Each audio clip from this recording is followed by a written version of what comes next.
Сәлеметсіздер ме, құрметті аналар, құрметті балалар. Бүгінгі біздің талқылайтын тақырыбымыз саналы тәрбие. Ең алдымен тәрбие сөзін талқылаудан бастайық. Тәрбие тұлғаның қоғамдық және мәдени, әлеуметтік ортаға дайындығы. Басқаша алғанда, біз тұлғаны өзіміз қандай қалаймыз, солай жасап шығарамыз. Мысалға алатын болсақ, бала пластилин деп алатын болсақ,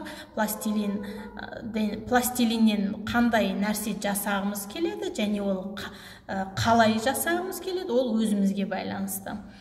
Тұлға қалыптастыруда нәтижелі болуына кім жауапты деген сұрақ туындайды осындай кезде. Естественно, бала туылған сәтінен бастап тұлғаның қалыптасуына тек қана ата-ана жауапты. Және осы уақыт өте келе ата-анаға көмекші ретінде, тұлғаның ары қарай дұрыс дамуына көмекші тұлғалар келеді.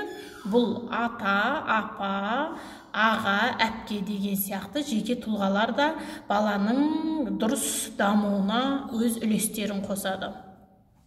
Жақын адамдар психикасы қатаймаған балаға айналасына, ойына, санасына, мировоззрениесін танытуға, өз айналасын тануға өз ықпалын тигізеді. Айналасына деген ойды қалыптастырады. Әрине, бұл айналасына деген ойды қалыптастыру, бұл теледидардан, ақпарат көздерінен алады бала. Бұл теледидар ең басты, одан кейін әлеуметтік желі қазіргі жағдайда, қазіргі таңда, кейін сосын газет, журнал және тағы басқа бұқаралық ақпарат құралдары жатады. Мысалға алатын болсақ, бір баланың даму тарихын алатын болсақ, бала туылған сәтінен бастап, 5-6 айлық кезден бастап, өзінің айналасын тануға бейімделеді. Яғни ол айналасындағы заттарды ұстап көргісі келеді, қарап көргісі келеді және аузына салып дәмін татып көргісі келеді. Мейлі ол өзіне қауіпті зат болса да, қауіпсіз зат болса да, бала айналасын солай тани бастайды. Және осы кезде ата-анада даму процесінде, баланың тұлғалық даму процесінде ата-анада бала үшін әлемді екіге бөліп тастайды. Болады, немесе болмайды. Орысша айтқанда, что можно, что нельзя. Болады деген әлем бала үшін ол түрлі ойыншықтар. Ата-ана рұқсат беретін нәрселер. Сонымен қатар болмайды деген этап, болмайды деген нұсқа бала сәл есейе келе, ақыл тоқтата келе пайда болады. Және бұл нәрсе 1 жас, 1,5 жас аралығында балаға өміріне қауіп тудыратын заттар. Осы кезде ата-ана да бұл саған емес, бұл сенікі емес, бұны ұстауға болмайды, оған тиіспе деген сияқты сөздер айтады, немесе дауыс ырғағын жоғары көтеріп, жоғары дауыста дауыс көтеріп, болмаса қатты дауыс шығарып, ата-ана өзінің балаға деген наразылығын білдіріп жатады. Балада осындай кезде қорқыныш сезім пайда болады. Және осы қорқыныш сезім пайда болады. Егер бала даму процесі жақсы болатын болса, бала ол өзінің қорқыныш сезіміне тура қарап, қорқыныш сезімін ары қарай жеңе алатын болады, немесе сол қорқынышпен ары қарай дамиды. Тұлға қалыптасу жалпы алғанда баланың даму тарихында 1,5 жас пен 3 жастың арасында басталады. Ол кезде балада мен өзім деген ой пайда болады. Ол кезде ересектер осы кезде бала 1,5 жас, 3 жас аралығында ересектерде мынандай 2 вариант ұсынады. Біреуі шарасыз вариант, баланың істеген іс-әрекетіне ешқандай шара қолданбайды, түсіністікпен қарайтын болады. Екіншісі балаға таңдау қалдыруға жол бермейді. То есть это ложный выбор. Мүмкіншілігінде шарасыз қалған дұрыс, өйткені бала өзінің айналасын өзі ұстап біліп танығаны дұрыс. Ал егер балаға таңдау қалдырмайтын болсақ, балада өмірге деген қызығушылық болмайды.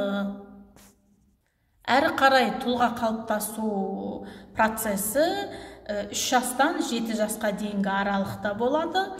Бұл аралықта балақайда, то есть 3 жасар, 7 жасар балаларда өмірге деген, айналасына деген көп деген сұрақтар пайда болады. Мысалы, сіздің балаңыз 3 жастан 5 жасқа дейін болатын болса, 3 жас, 4 жас, 5 жас аралығы болатын болса, онда айналасын тануға деген көп деген мазасыз сұрақтар пайда болады. Сізді келіп, көп деген сіз ойламаған сұрақтармен мазалай беруі мүмкін. Мысалға алатын болсақ, сүт неге ақ, аспан неге көк деген сияқты ойға қонымсыз сұрақтарды қойып сізді мазалауы мүмкін. Сол кезде сіз оның ойының, өрісінің, айналасын тануға деген құштарлығын байқап, сабырмен дұрыс жауап беруге тырысасыз. Одан басқа жол жоқ. Оның өмірге деген, айналасын тануға деген сұрақтарына бала дұрыс жауап ала алмаса, онда ол тек қана ашу ыза кекпен өсетін бала болады. Баланың келесі даму процесі 7 жастан жоғары қарай болады. Бұл этап өте ұзақ этап. Бала өзіне өзі деген жауапкершілігі саналы түрде тоқтаған кезде аяқталады. Бұл өте ұзақ жүретін процесс. Ол мейлі 30, 40, 50 жасқа дейін жүруі мүмкін. Осы жастан бастап баланы біз 7 жасынан бастап баланы біз міндеттейміз. Яғни ол 7 жастан бастап бала сабаққа барады, сабақ оқы дейміз. Ол кезде бала өзінің қарсылығын таныта бастайды. Сабақ оқысы келмейді, жинап қой деген нәрсені жинақсы келмейді. Осы кезде мен ата-аналарға кеңес беретін едім. Өте сабырлы болыңыздар және баланың айтқан істей отырып өзіңіздің айтқаныңызды істетесіз. Басқа жол жоқ. Тек қана баламен бала болып, баланың ойынша бала қалай, баланың ойы қандай, тура сол бала сияқты ойлап, баламен келісу арқылы өзіңіздің айтқаныңызды жасатасыз. Егер балаға көп тыйым айта беретін болсаңыз, осы кезде баланы сіз өзіңізге қарсы қойып аласыз. Ертең есейген кезде сізге бала тым қатал, қатыгез бала болуы мүмкін. Сіз өзіңіз қартайған кезде, өзіңізге көңіл бөліп, шамаңыз кеткен кезде, балаңыздың қолына қараған кезде, балаңыздан мейірімділік көретін кезде сізде ондай процесс болмауы мүмкін. Сол үшін балаға лажы барынша сабырлықпен болады немесе болмайды деген нәрсені дұрыс түсіндіріп жеткіземіз.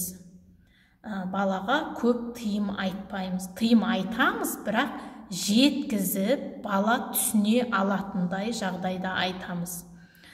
Балаға тыйым айтып, оны қорқытып, үркіте беретін болсақ, балада алдындағыдай айтқандай, балада сенімсіздік болады және сізге деген, өмірге деген қарсылығы басым болады. Ондай балдар өзіне өзі сенімсіз болады және айналасына ешқандай өзіне сенбейді және айналасына сенбейтін болады.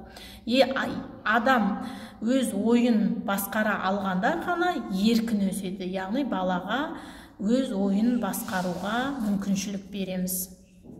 Сонымен қатар мен айта кетер едім, саналы түрде арнайы қалыптасқан тұлға бұл биоробот секілді. Биоробот бұл жақсы нәрсе. Себебі адам өзінің кейбір эмоцияларын басқара алады. Ол қорқыныш, ашу, өзінің кінәсін және парыз дегендерді басқара алса, онда ол арнайы дайындалған биоробот секілді болады. Саналы тәрбиенің негізгі түрлері мынадай. Баланы өзіміздің баламызды жүрекпен сезіп қабылдаймыз. Яғни жүрекпен сезу деген, мысалға, сіз басқа бір жерлерде жүрсеңіз, балаңызға бір жағдай болып қалғанын сезетін болсаңыз, жүрегіңізбен сезесіз. Қай балаңыз қандай екен, мысалы, аналар оны жақсы біледі. Аналар біз өйткені әр баламыздың не қалайтынын, ойы қандай екенін білеміз. Сол үшін әр баланы жүрекпен қабылдаймыз, жүрекпен сеземіз. Екінші түрі бұл вербалды немесе вербалсыз түрі. Вербалды түрі дегеніміз ол сөз арқылы, яғни кез келген сөз түрін қолданып білдіреміз. Баламыздың қандай екен. Вербалсыз түрі ол мимика, жестпен немесе болмаса дыбыс шығару арқылы. Мысалға, вербалсыз тілді көбінесе кішкентай балалар, жаңа туған нәрестелер 5-6 жасынан бастап пайдаланады. Өзін тілге келіп сөйлегенше бала пайдаланады вербалсыз тілді. Бұл дегеніміз жаңағыдегі бала су ішкісі келсе аузын деген сияқты жиырып көрсетеді. Болмаса аяқ қолын тырыстырса, іші ауырды, дәретханаға барғым келеді деген сияқты жесттар көрсетеді. Бұл вербалсыз түрі. Ал вербалды деген ол бала сөйлей алатын кезде қолданатын тәсіл түрі. Ата-аналарға менің айтатыным, осы кезде бала туылған кезден бастап өзі қалыптасып кеткенше, яғни 18-20 жасқа толғанша баланы тек қана бақылаймыз. Мысалға, бақылау деген кезде азынан кешке жүрген жерін аңду емес, оның көңіл күйін, айналасына деген қарым-қатынасын, жүріс-тұрысын дұрыс бақылаймыз.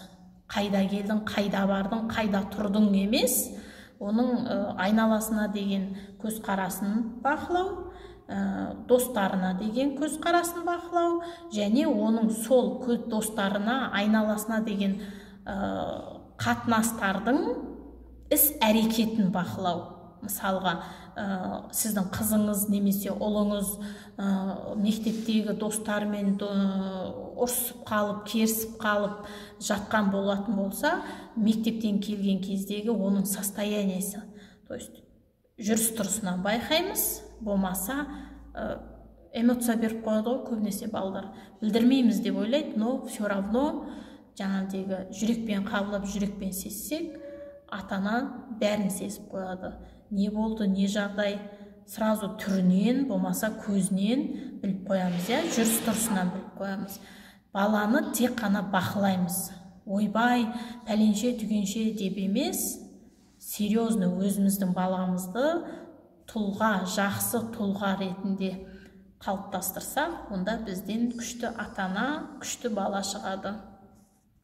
Және баланың толыққанды ашылуына орта қалыптастыру саналы тәрбиенің үшінші түрі болып саналады. Баланың толық ашылуына орта қалыптастыру үй ішіндегі обстановкадан басталады.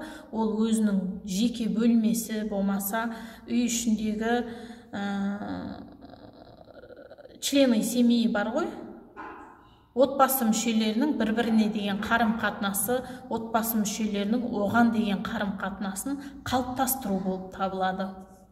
Сонымен қатар, осы баланың толыққанды ашылуына орта қалыптастыруда үй ішінің материалдық обстановкасымен бірге баланың үй ішіндегі эмоционалды психологиялық ахуалдың қалыптасуы, яғни папа мен маманың бір-біріне деген эмоционалдық қарым-қатынасы, аға мен әкенің, әпке мен маманың, то есть отбасы мүшелерінің бір-біріне деген қарым-қатынасын дұрыс қалыптастыру. Егер мама мен папа ұрысып жатса, бала эмоционалды түрде жеңіліп қалады, эмоция беріп қояды. Неге бұндай деген сияқты. Неге мен мамам, папам ұрыса береді, жиі ұрысып кетті, бір-біріне ауыр сөз айтты. Ол да баланың психологиялық дамуына кері әсерін тигізеді. Және төртінші саналы тәрбиенің түрі бұл баланың бұл өзінің өмірі екенін ұғындыру. То есть баланың өзіне деген жауапкершілігін, айналасына деген жауапкершілігін дұрыс түсіндіру. Өзіне деген, айналасына деген жауапкершілікті біз балабақшадан бастап үйретеміз. Мысалға алатын болсақ, дәрігердің өмірі қандай, полицей қызметкерінің өмірі қандай, оның бәрін, мұғалімнің қызметі қандай, оның бәрін дамыту, балаға сіңдіру, жауапты болу, жауапкершілікті болу, ол да бір саналы тәрбиенің бір түрі деп айтар едім.